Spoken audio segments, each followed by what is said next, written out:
We're gonna try this again, but we'll give you a better view except for my ugly face. So we'll do that because I'm not the prettiest thing to look at, so we can look at Wyoming.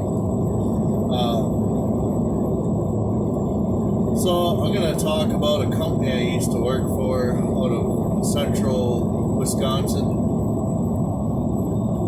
It was kind of a construction company, or it is kind of a construction company. They do more like utilities and big contract, pipeline, electrical, whatever. I'm not going to name names right now because they have a lot of legal clout, to put it lightly, and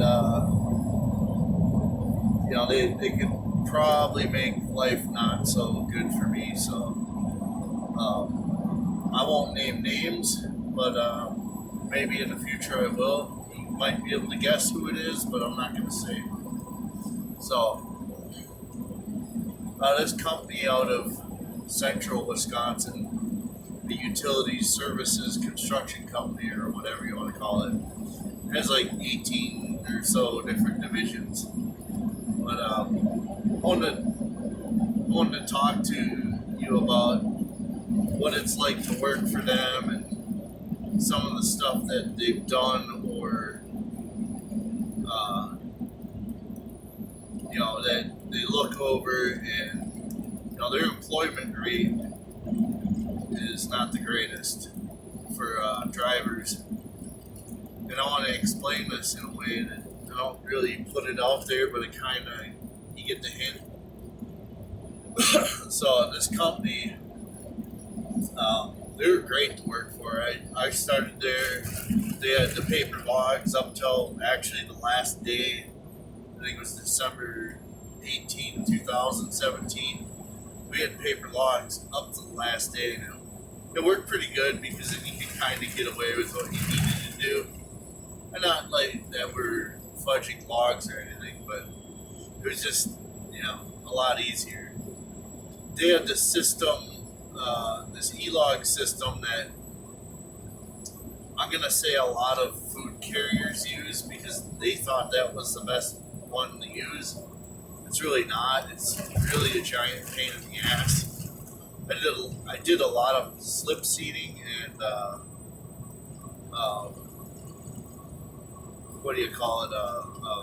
driveway or in-tow service for them, because basically what I do is drive a truck to a job site, drop it off, or truck and trailer, or a bucket truck, or derrick digger for power stuff, and or pipeline rack trailer with a pipe rack trailer with a tractor, drop it off, get a ride to an airport, fly back, or have a vehicle in tow, flat tow a pickup truck behind the vehicle that I was driving, and then drive back. It was a pretty cool gig. I'm not gonna lie, I miss it, like doing the job, but I don't miss the big company bureaucracy and all the stuff that comes with it. And towards the end there, right before this Corona crap all started, is kind of when I got, dismissed. We'll put it that way. And I've noticed that's a pattern with that company. For one, their DOT scores in the crapper because, it's really, they're putting the onus on the drivers when it's mostly the union guys because they're in big unions. And they can't fire the union guys, but they can fire us at the drop of a hat for, if they have a little record on you, which they usually start fairly soon after you start there.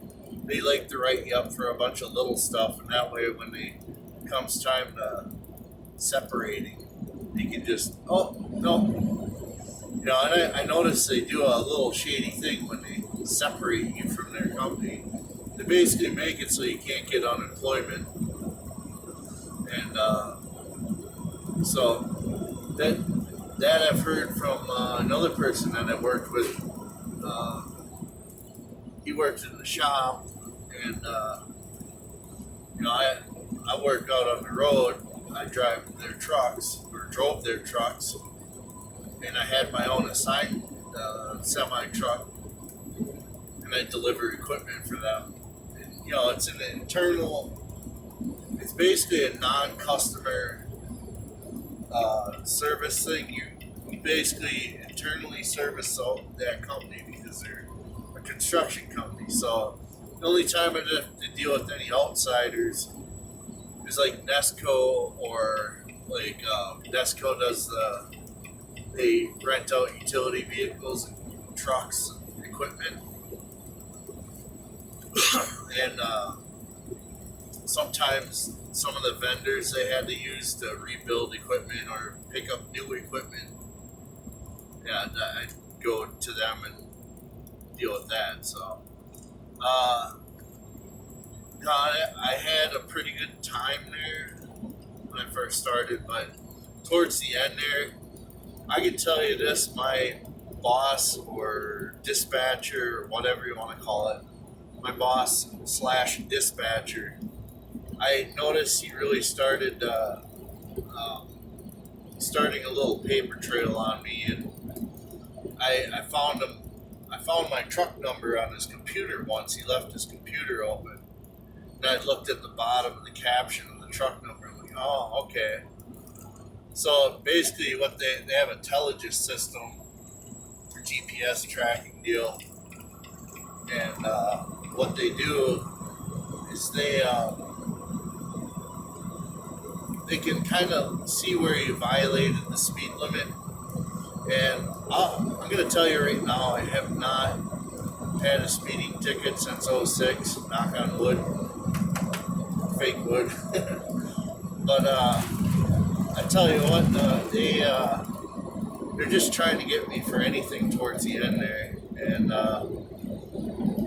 lo and behold, the safety meeting is the one that got me. I passed him on the way down because I thought I was trying to catch up to him. I'm like, oh man, they took off in a hurry. So I'm trying to catch up to them so I'm not late for their safety meeting or whatever. So I'm in a separate pickup truck. I go do a run for them, and then the next day I take a truck down to another one of their yards or terminals or whatever you want to call it. And I get a call, hey, come in at 7 o'clock, not 6 o'clock or normal time. And I didn't really think of anything of it. And, he basically said, oh, we're going to have to go our separate ways, blah, blah, blah. You did 10 over in a pickup truck and you passed me on the way down the other day. So that's grounds for, giving you the boot. So that's what they did. I really tried to keep my nose clean there, especially after November last year. I got kind of bitched at by my direct boss and his boss. Basically, what he was been doing since the end of summer is he was keeping tabs on me and trying to get me out of there. And I'll admit, I am no angel, and I haven't always kept my nose clean. And my biggest gripe there was, especially our division of the company, they would have this archaic, overly redundant paperwork that, if I had to explain it, you'd be like, why would they do that? And I'm like, exactly, So here we sit, and then basically what I did is I went on vacation because I had it scheduled to go, and basically a couple days right before I go on vacation, which I still went on anyways, because we paid for the flights, I put my phone down though, that way I can't see I'm recording. To me, it's none of their damn business. And, so, yeah, that's why I did that. So, I'm looking at it like they're really trying to, set me up for something. I think my biggest regret is probably not keeping my nose clean enough while I was there. I'm not gonna kiss anybody's ass, but at the same time, you know, the guy basically set me up for failure. Yeah, I've had my oopsies and boo boos and this, that, and the other. I'm no angel. I'll be the first to admit that. Another thing is, I had to find a job when I got back. I was looking while I was down there, and so I work for this company I work for now. I'm not going to name names, but I'm hauling cars, just like the truck that passed me, and it's a good gig. I'm not. It's gonna sound kind of not good, but I'm not like, oh my god, passionate about it. I could. I'd really like to do RGN or like a dedicated company, because I was looking at other companies in my area that do construction, but they have a truck fleet, and I like that industry.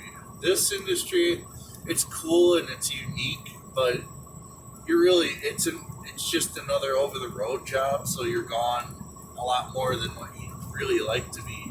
There I had almost every weekend off unless I had a long trip out like a California or Texas or whatever. And then I'd do a reset out on the road, but when I got back I'd usually get 2 or 3 days off. And then almost like every Friday I'd get back and I'd have the whole weekend off up till 6 o'clock Monday morning. So yeah, that's my story of that company, and I'll put a little caveat to this too. They have fired. I mean, how over the top is it when you fire 5 people that I know personally, I've met and talked to? I know 5 people and myself that have gotten fired from that place. They just seem to arbitrarily fire people that don't play their game, or some of it is ladder climbing, and that's how people climb the ladder around there too. They can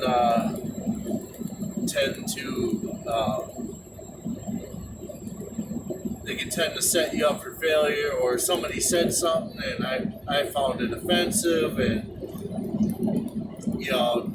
you get another guy on the side, like, I don't know. I seen that just happen. I talked to a guy I used to work with in a supply deal, and he said that some wet behind the ears high schooler putz got all offended and butthurt by him telling the little high schooler putz wet behind the ears, little douchebag, that hey, get to work, because he's being a lazy millennial, or Gen Z or whatever you want to call it. Just, doesn't take instructions too well, whatever, but stuff like that.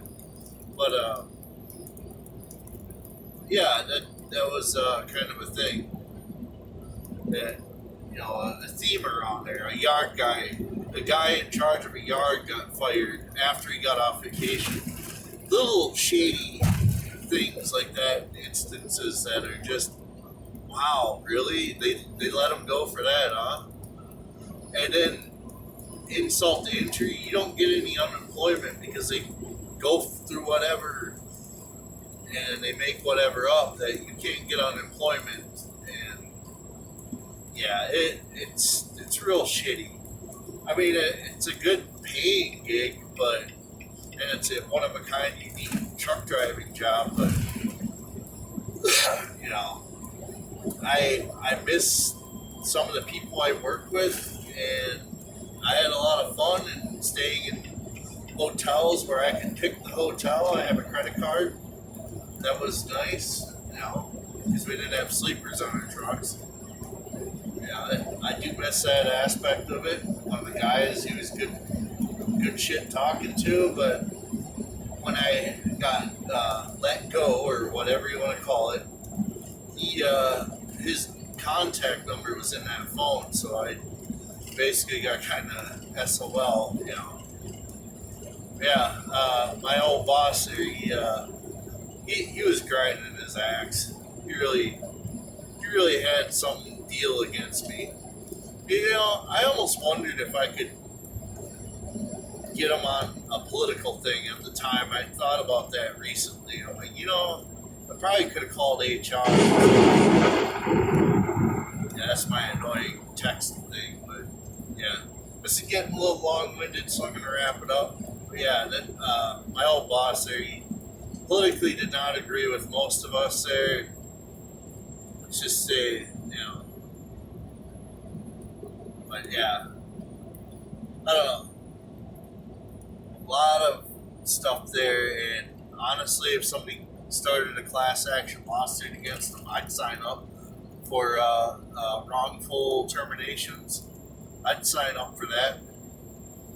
I'll just say they have red equipment, and yeah, I'm not gonna say the town. I'm not gonna, you know, the family that owns it. They're pretty nice people, but their underlings are kind of, you know, they're brown nosers basically. Yeah, not everybody, but you know, that town